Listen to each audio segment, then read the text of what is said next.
Chapter 7. The next morning, as he brewed black tea for breakfast, Hassan told me he'd had a dream. We were at Gaga Lake, you, me, father, Aga Sahib, Rahim Khan, and thousands of other people, he said.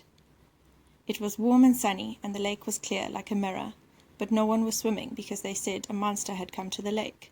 It was swimming at the bottom, waiting. He poured me a cup and added sugar, blew on it a few times, put it before me. So everyone is scared to get in the water, and suddenly you kick off your shoes, Amir Aga, and take off your shirt. There's no monster, you say. I'll show you all. And before anyone can stop you, you dive into the water, start swimming away. I follow you in, and we're both swimming. But you can't swim, Hassan laughed. It's a dream, Amir Aga. You can do anything. Anyway, everyone is screaming, get out, get out. But we just swim in the cold water. We make it way out to the middle of the lake, and we stop swimming. We turn around to the shore and wave to the people. They look small like ants, but we can hear them clapping. They see now, there is no monster, just water. They change the name of the lake after that and call it Lake of Amir and Hassan, Sultans of Kabul, and we get to charge people money for swimming in it. So what does it mean? I said. He coated my naan with marmalade, placed it on a plate. I don't know. I was hoping you could tell me. Well, it's a dumb dream. Nothing happens in it. Father says dreams always mean something. I sipped some tea. Why don't you ask him then? He's so smart, I said, more curtly than I had intended. I hadn't slept all night.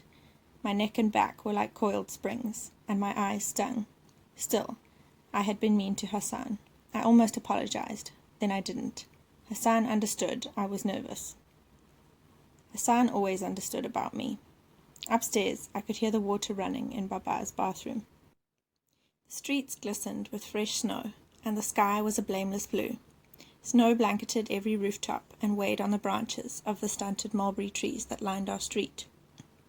Overnight, snow had nudged its way into every crack and gutter. I squinted against the blinding white when Hassan and I stepped through the wrought iron gates. Ali shut the gates behind us. I heard him mutter a prayer under his breath. He always said a prayer when his son left the house. I had never seen so many people on our street. Kids were flinging snowballs, squabbling, chasing one another, giggling. Kite fighters were huddling with their spool holders, making last-minute preparations. From adjacent streets, I could hear laughter and chatter. Already, rooftops were jammed with spectators reclining in lawn chairs, hot tea steaming from thermoses, and the music of Ahmad Zahir blaring from cassette players. The immensely popular Ahmad Zahir had revolutionized Afghan music and outraged the purists by adding electric guitars, drums, and horns to the traditional tabla and harmonium. On stage or at parties, he shirked the austere and nearly morose dance of older singers, and actually smiled when he sang, sometimes even at women. I turned my gaze to our rooftop, found Baba and Rahim Khan sitting on a bench, both dressed in wool sweaters, sipping tea. Baba waved. I couldn't tell if he was waving at me or Hassan. We should get started, Hassan said. He wore black rubber snow boots and a bright green chapan over his thick sweater and faded corduroy pants. Sunlight washed over his face, and in it I saw how well the pink scar above his lip had healed. Suddenly I wanted to withdraw, pack it all in, go back home. What was I thinking? Why was I putting myself through this when I already knew the outcome? Baba was on the roof, watching me. I felt his glare on me, like the heat of the blistering sun. This would be failure on a grand scale, even for me. I'm not sure I want to fly a kite today, I said. It's a beautiful day, Hassan said. I shifted on my feet, tried to peel my gaze away from our rooftop. I don't know, maybe we should go home. Then he stepped towards me, and in a low voice said something that scared me a little. Remember, Amir Aga, there's no monster, just a beautiful day. How could I be such an open book to him when half the time I had no idea what was milling around in his head? I was the one who went to school, the one who could read, write. I was the smart one. Hassan couldn't read a first-grade textbook, but he'd read me plenty. That was a little unsettling, but also sort of comfortable, to have someone who always knew what you needed. No monster, I said, feeling a little better, to my own surprise. He smiled. No, monster. Are you sure? He closed his eyes, nodded. I looked to the kids scampering down the street, flinging snowballs. It is a beautiful day, isn't it? Let's fly, he said. It occurred to me then that maybe Hassan had made up his dream. Was that possible? I decided it wasn't. Hassan wasn't that smart. I wasn't that smart. But, made up or not, the silly dream had lifted some of my anxiety. Maybe I should take off my shirt, take a swim in the lake. Why not? Let's do it, I said. Hassan's face brightened. Good, he said. He lifted our kite, with red and yellow borders, and, just beneath where the central and crossbars met, marked with Sipho's unmistakable signature. He licked his fingers and held it up, tested the wind, then ran in its direction. On those rare occasions we flew kites in the summer, he'd kick up dust to see which way the wind blew it. The spool rolled in my hands until Hassan stopped, about 50 feet away. He held the kite high over his head, like an Olympic athlete showing his gold medal. I jerked the string twice, our usual signal, and Hassan tossed the kite. Caught between Baba and the mullahs at school, I still hadn't made up my mind about God. But when a Quran ayat I had learned in my diniyat class rose to my lips, I muttered it. I took a deep breath, exhaled, and pulled on the string. Within a minute, my kite was rocketing to the sky. It made a sound like a paper bird flapping its wings.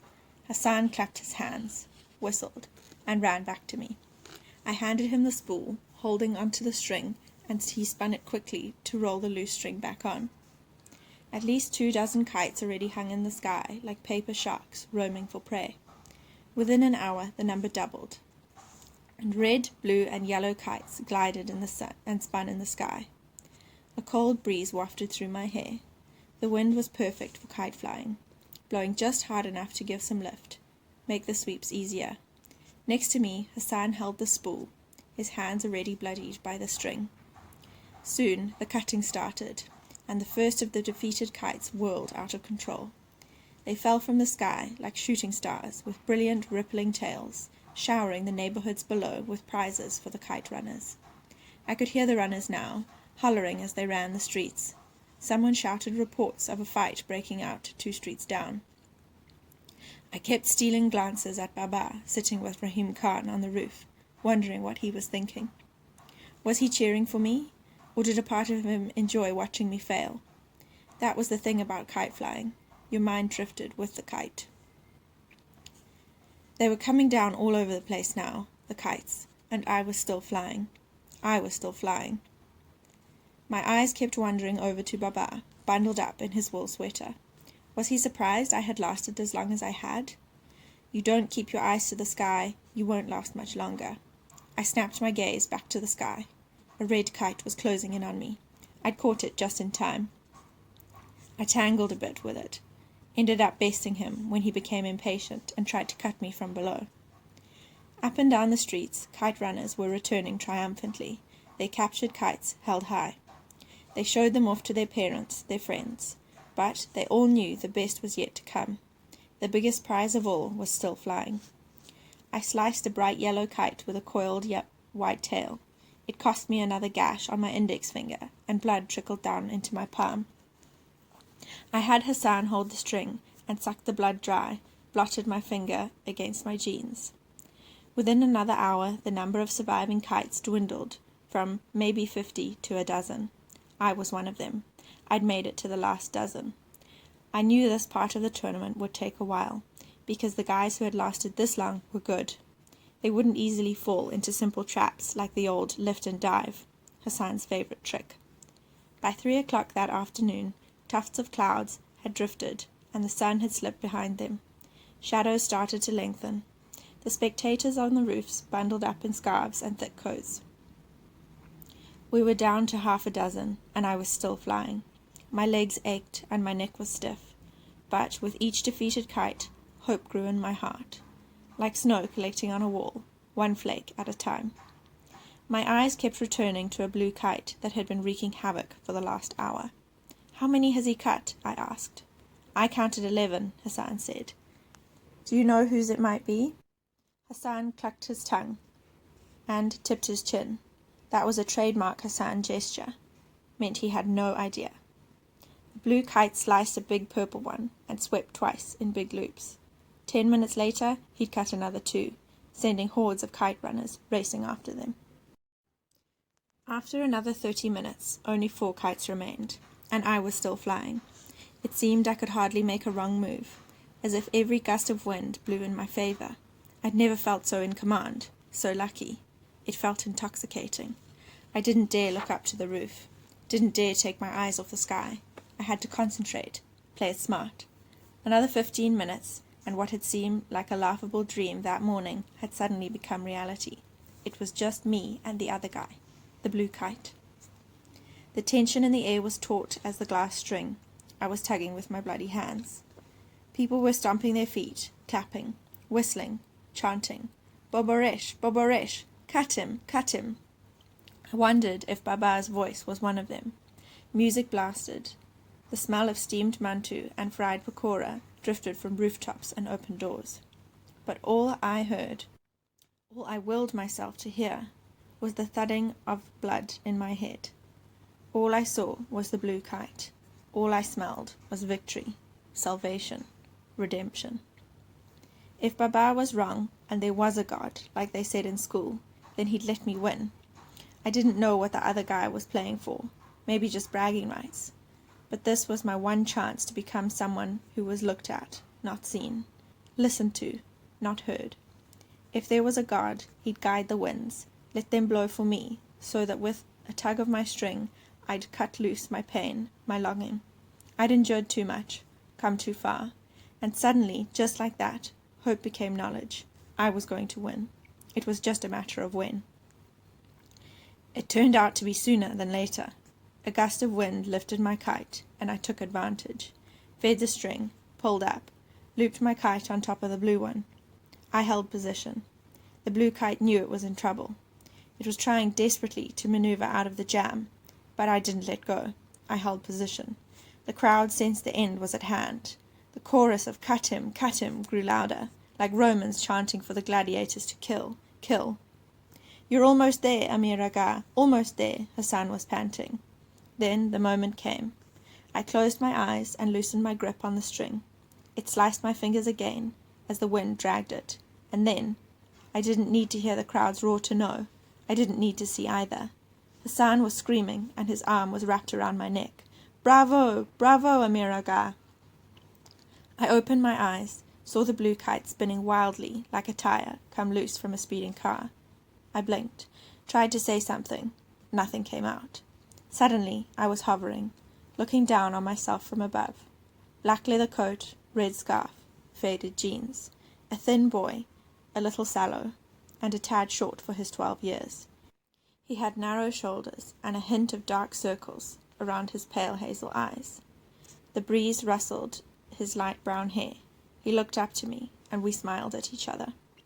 Then I was screaming, and everything was colour and sound. Everything was alive and good. I was throwing my free arm around Hassan, and we were hopping up and down, both of us laughing, both of us weeping. You won, Amir Aga, you won. We won, was all I could say. This wasn't happening. In a moment I'd blink and rouse from this beautiful dream, get out of bed, march down to the kitchen and eat breakfast with no one to talk to but Hassan. Get dressed, wait for Baba, give up, back to my old life. Then I saw Baba on our roof. He was standing on the edge, pumping both his fists, hollering and clapping. And that right there was the single greatest moment of my 12 years of life. Seeing Baba on that roof, proud of me at last. But he was doing something now, motioning with his hands in an urgent way. Then I understood. Hassan, I know, he said, breaking our embrace. Inshallah, we'll celebrate later. Right now, I'm going to run that blue kite for you, he said. He dropped the spool and took off running, the hem of his green chapan dragging in the snow behind him. Hassan, I called, come back with it. He was already turning the street corner, his rubber boots kicking up snow. He stopped and turned.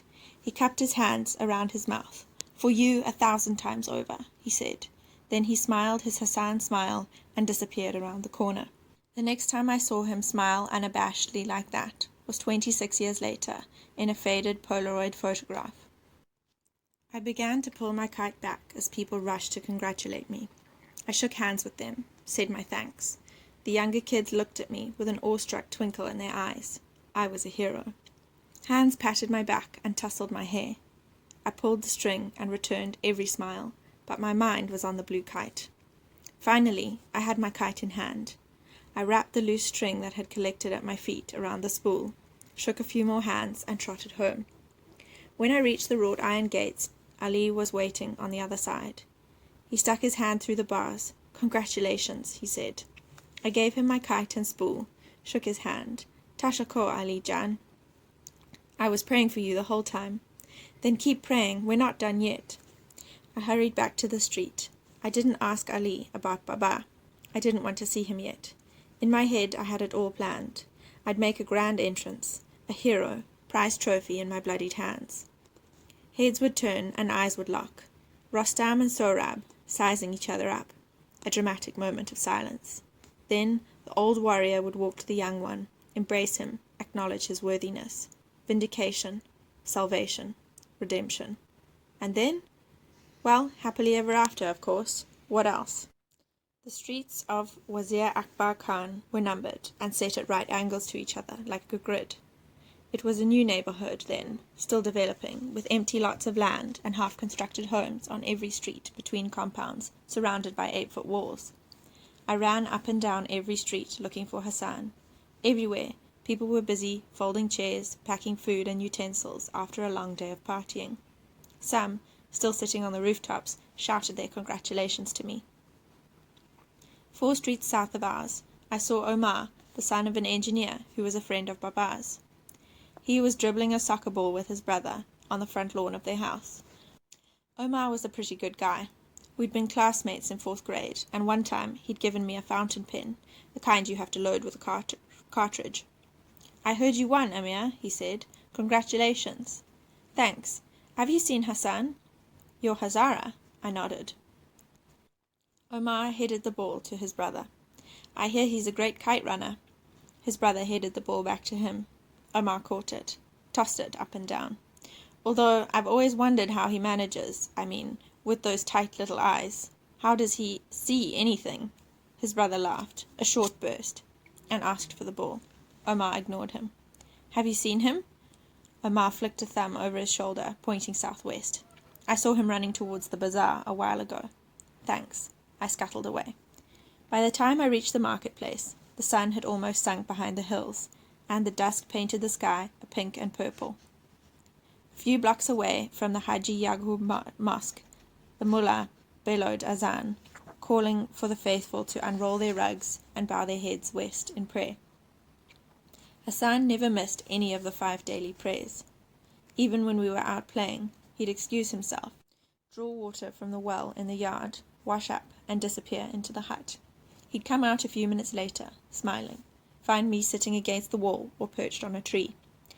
He was going to miss prayer tonight, though, because of me. The bazaar was emptying quickly, the merchants finishing up their haggling for the day. I trotted in the mud between rows of closely packed cubicles, where you could buy a freshly slaughtered pheasant in one stand and a calculator from the adjacent one. I picked my way through the dwindling crowd, the lame beggars dressed in layers of tattered rags, the vendors with rugs on their shoulders, the cloth merchants and butchers closing up for the day. I found no sign of Hassan.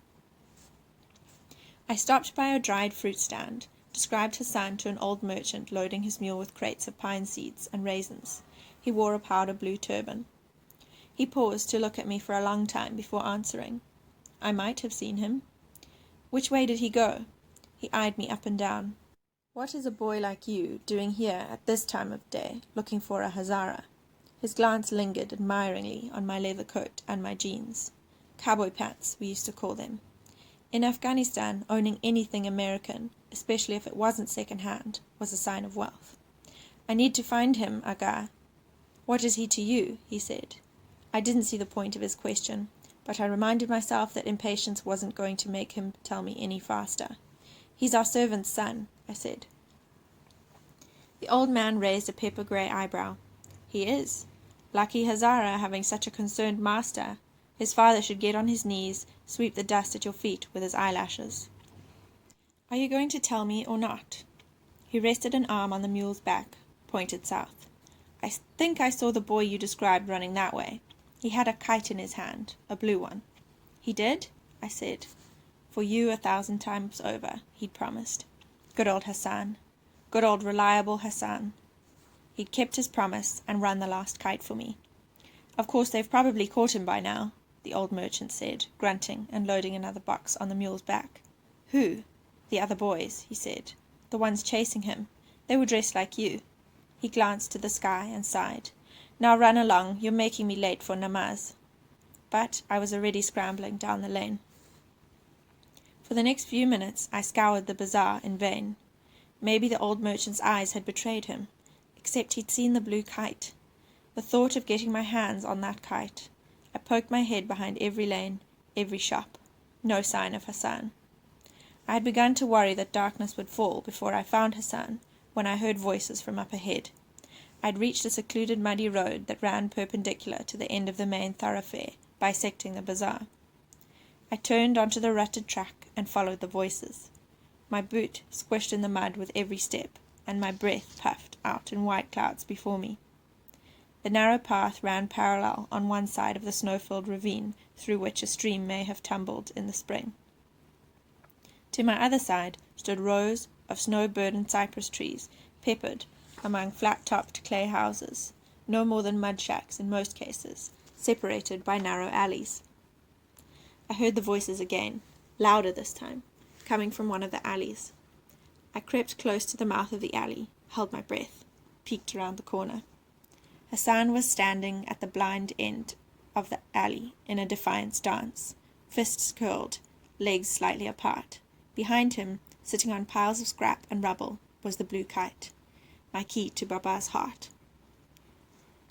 Blocking Hassan's way out of the alley were 3 boys, the same 3 from that day on the hill, the day after Dawood Khan's coup, when Hassan had saved us with his slingshot. Wali was standing on one side, Kamal on the other, and in the middle, Asif. I felt my body clench up, and something cold rippled up my spine. Asif seemed relaxed, confident. He was twirling his brass knuckles. The other 2 guys shifted nervously on their feet, looking from Asif to Hassan, like they'd cornered some kind of wild animal that only Asif could tame. "Where's your slingshot, Hazara?" Asif said, turning the brass knuckles in his hand. "What was it you said? They'll have to call you One-Eyed Asif." "That's right, One-Eyed Asif." That was clever, really clever. Then again, it's easy to be clever when you're holding a loaded weapon. I realized I still hadn't breathed out. I exhaled slowly, quietly. I felt paralyzed. I watched them close in on the boy I'd grown up with, the boy whose hair-lipped face had been my first memory. "But today's your lucky day, Hazara," Asif said. He had his back to me, but I would have bet he was grinning. "I'm in a mood to forgive. What do you say about that, boys?" "That's generous," Kamal blurted, "especially after the rude manners he showed us last time." He was trying to sound like Asif, except there was a tremor in his voice. Then I understood. He wasn't afraid of Hassan, not really. He was afraid because he had no idea what Asif had in mind. Asif waved a dismissive hand. "Bakshida, forgiven. It's done." His voice dropped a little. "Of course, nothing is free in this world, and my pardon comes with a small price." "That's fair," Kamal said. "Nothing is free," Wali added. "You're a lucky Hazara," Asif said, taking a step toward Hassan, "because today it's only going to cost you that blue kite. A fair deal, boys, isn't it?" "More than fair," Kamal said. Even from where I was standing, I could see the fear creeping into Hassan's eyes, but he shook his head. "Amir Aga won the tournament, and I ran this kite for him. I ran it fairly. This is his kite." "A loyal Hazara, loyal as a dog," Asif said. Kamal's laugh was a shrill, nervous sound. "But before you sacrifice yourself for him, think about this. Would he do the same for you? Have you ever wondered why he never includes you in games when he has guests? Why he only plays with you when no one else is around? I'll tell you why, Hazara. Because to him, you're nothing but an ugly pet. Something he can play with when he's bored. something he can kick when he's angry. Don't ever fool yourself and think you're something more. Amir Aga and I are friends, Hassan said. He looked flushed. Friends, Asif said, laughing. You pathetic fool. Someday you'll wake up from your little fantasy and learn just how good of a friend he is. Now, Bas, enough of this. Give us that kite. Hassan stooped and picked up a rock. Asif flinched. He began to take a step back. Stopped. Last chance, Hazara. Hassan's answer was to cock the arm that held the rock. Whatever you wish. Asif unbuttoned his winter coat, took it off, folded it slowly and deliberately. He placed it against the wall. I opened my mouth, almost said something. Almost. The rest of my life might have turned out differently if I had, but I didn't. I just watched, paralyzed. Asif motioned with his hand, and the other two boys separated, forming a half circle, trapping Hassan in the alley. I've changed my mind, Asif said. I'm letting you keep the kite, Hazara. I'll let you keep it, so it will always remind you of what I'm about to do. Then he charged. Hassan hurled the rock. It struck Asif in the forehead. Asif yelped as he flung himself at Hassan, knocking him to the ground. Wali and Kamal followed. I bit on my fist, shut my eyes. A memory. Did you know Hassan and you fed from the same breast? Did you know that, Amir Aga? Sakina was her name. She was fair, blue-eyed Hazara woman from Bamiyan, and she sang you old wedding songs. They say that there is a brotherhood between people who fed from the same breast. Did you know that? A memory. A rupiah each, children. Just 1 rupiah each, and I will part the curtain of truth. The old man sits against a mud wall. His sightless eyes are like molten silver, embedded in deep twin craters. Hunched over his cane, the fortune-teller runs a gnarled hand across the surface of his deflated cheeks, cups it before us. Not much to ask for the truth, is it? A rupiah each. Hassan drops a coin in the leathery palm. I drop mine too. In the name of Allah, most beneficent, most merciful, the old fortune-teller whispers. He takes Hassan's hand first, strokes the palm with one horn-like fingernail, round and round, round and round. The finger then floats to Hassan's face and makes a dry, scratchy sound as it slowly traces the curve of his cheeks, the outline of his ears. The calloused pads of his fingers brush against Hassan's eyes. The hand stops there, lingers. A shadow passes across the old man's face. Hassan and I exchange a glance. The old man takes Hassan's hand and puts the rupiah back in Hassan's palm. He turns to me. How about you, young friend? He says. On the other side of the wall, a rooster crows. The old man reaches for my hand, and I withdraw it. A dream. I'm lost in a snowstorm. The wind shrieks, blowing stinging sheets of snow into my eyes. I stagger through layers of shifting white. I call for help, but the wind drowns my cries. I fall and lie panting on the snow, lost in the white, the wind wailing in my ears. I watch the snow erase my fresh footprints. I am a ghost now, I think. A ghost with no footprints. I cry out again, hope fading like my footprints. But this time, a muffled reply. I shield my eyes and manage to sit up. Out of the swaying curtains of snow, I catch a glimpse of movement, a flurry of color. A familiar shape materializes. A hand reaches out for me. I see deep, parallel gashes across the palm, blood dripping, staining the snow. I take the hand, and suddenly the snow is gone. We're standing in a field of apple-green grass with soft wisps of cloud drifting above. I look up and see the clear sky is filled with kites. Green, yellow, red, orange. They shimmer in the afternoon light. A havoc of scrap and rubble littered the alley. Worn bicycle tires, bottles with peeled labels, ripped-up magazines, yellowed newspapers, all scattered amid a pile of bricks and slabs of cement. A rusted cast-iron stove with a gaping hole on its side tilted against the wall. But there were two things amid the garbage that I couldn't stop looking at. One was the blue kite resting against the wall, close to the cast-iron stove. The other was Hassan's brown corduroy pants thrown on a heap of eroded bricks. I don't know, Wali was saying. My father says it's sinful. He sounded unsure, excited, scared, all at the same time. Hassan lay with his chest pinned to the ground. Kamal and Wali each gripped an arm, twisted and bent the elbow so that Hassan's hands were pressed to his back.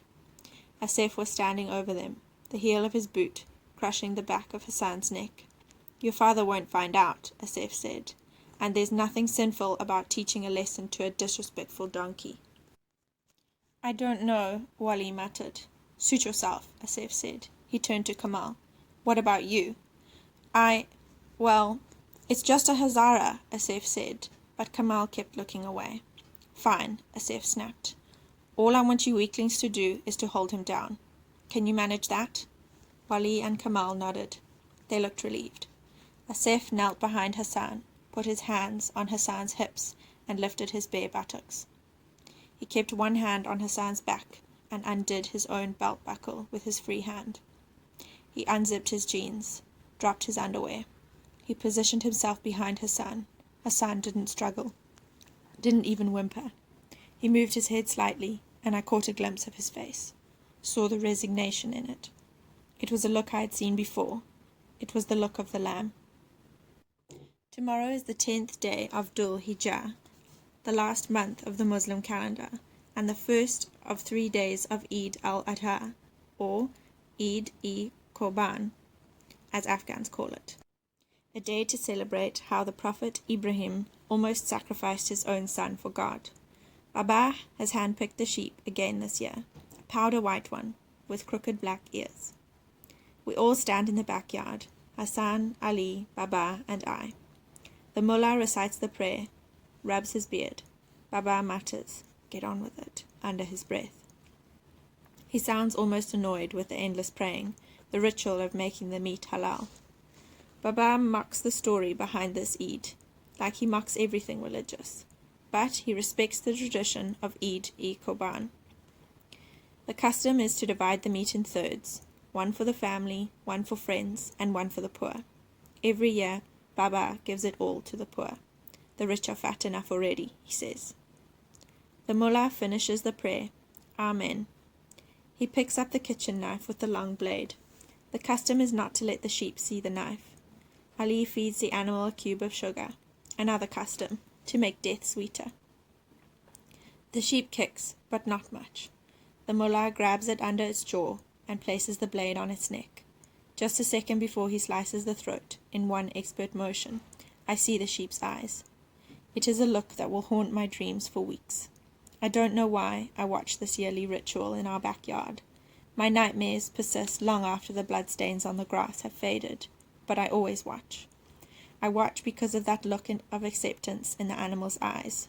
Absurdly, I imagine the animal understands. I imagine the animal sees that its imminent demise is for a higher purpose. This is the look.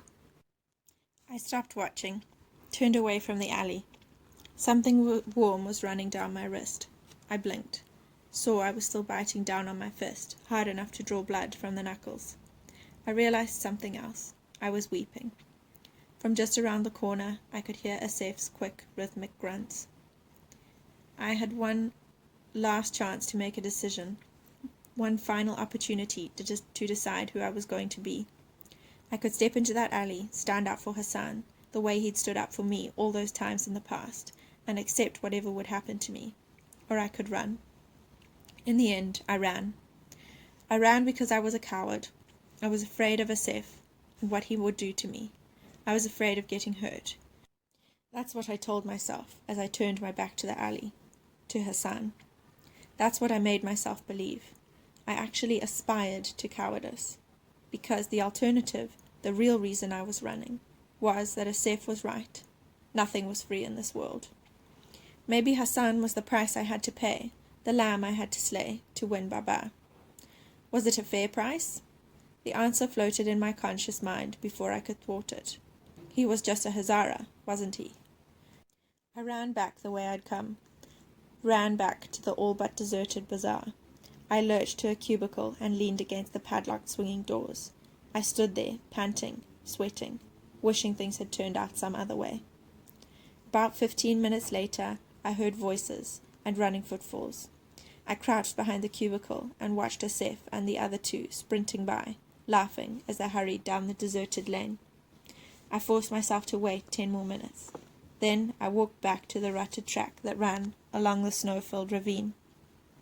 I squinted in the dimming light and spotted Hassan walking slowly toward me. I met him by a leafless birch tree on the edge of a ravine. He had the blue kite in his hands. That was the first thing I saw, and I can't lie now and say my eyes didn't scan it for any rips.